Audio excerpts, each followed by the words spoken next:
আসসালামু আলাইকুম। আজকে আমরা শিখব তল কাকে বলে।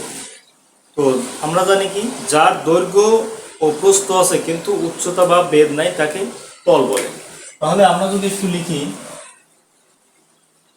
তল কাকে বলে, তা যার দৈর্ঘ্য ও প্রস্থ আছে কিন্তু উচ্চতা নেই তাকে তল বলে। আচ্ছা, তাহলে তল কাকে বলে আমরা বুঝলাম। অথবা আমরা আরেকটা সংজ্ঞা লিখতে পারি, ঘনবস্তুর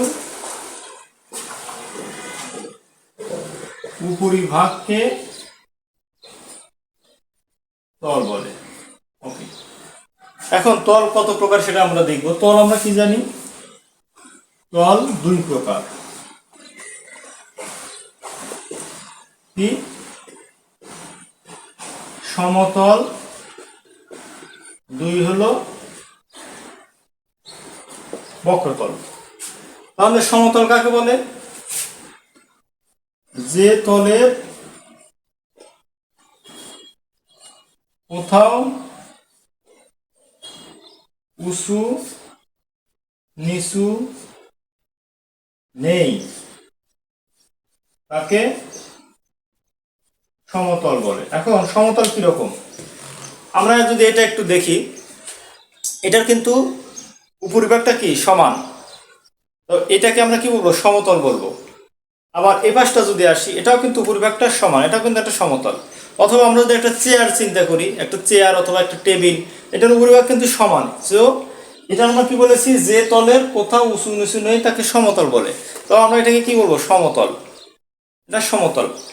এবং এর আগে যেটা বলেছি, তল কাকে বলে, যার দৈর্ঘ্য প্রস্থ আছে কিন্তু উচ্চতা নেই তাকে তল বলে। অথবা ঘনবস্তুর উপরিভাগকে তল বলে। তো এটা কিন্তু আমরা একটা ঘনবস্তু বলতে পারি। তো এটার কি উপরিভাগ, এটা, তো এটা হলো আমাদের তল। এটা একটা তল, এটা একটা তল, এখানে একটা তল, এপাশে একটা তল, এপাশে একটা তল। সেই তলগুলো কি সমতল। কিন্তু যদি এরকম হয় যে তলের উঁচু নিচু আছে, যেমন এটা, এটা কি একটা ডিম, তো এটা কিন্তু এই যে উপরিভাগটাকে আমরা কি বলছি, তল বলছি। সেই তলটা কিন্তু এই যে এটা উঁচু নিচু হচ্ছে এবং এবং এর গতিপথ পরিবর্তন হচ্ছে। উঁচু নিচু আছে এবং গতিপথ পরিবর্তন হচ্ছে, তার মানে এটা হলো বক্রতল। আমরা কি জানি যে তল কয় প্রকার, সমতল এবং বক্রতল। তো আমরা সমতল জানি যে তলের কোথাও উঁচু নিচু নেই তাকে সমতল বলে। আর এই যে তলের উঁচু নিচু আছে সেটা হলো বক্রতল। তো এই ডিম আমাদের এখানে কি একটা বক্রতল। তো আমরা একটু সংখ্যাটা যদি আবার দেখি, তাহলে আমরা একটি সমতল লিখেছি। এখন কি বলবো, যে তলের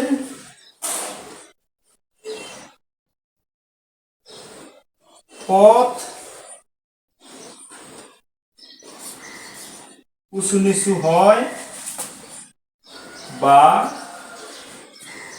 গতিপথ পরিবর্তন হয় তাকে বক্রতল বলে।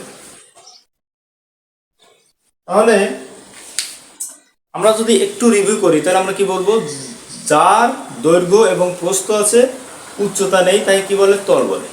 অথবা যে বস্তুর যে কোনো ঘনবস্তুর উপরিভাগকে তল বলে। তল কত প্রকার, দুই প্রকার, সমতল, বক্রতল। সমতল কাকে বলে, যে তলের গতিপথ সমান, কোনো পথ পরিবর্তন হয় না তাকে সমতল বলে। আর যে তলের গতিপথ পরিবর্তিত হয় বা কোথাও উঁচু বা কোথাও নিচু আছে তাকে বক্রতল বলে। উদাহরণ আমরা কি বলেছি, সমতলের ক্ষেত্রে আমরা এরকম একটা দেখেছি যে উপরিভাগ কি সমান, অথবা চেয়ার অথবা টেবিল, এগুলোর কি উপরিভাগ কি সমান, এগুলোকে সমতল বলে। বক্রতলের উদাহরণ আমরা কি দেখেছি, যে একটা ডিম, এটার পথ পরিবর্তন হয়, কোথাও উঁচু হয় কোথাও নিচু হয়, তো এটা আমাদের কি একটা বক্রতল।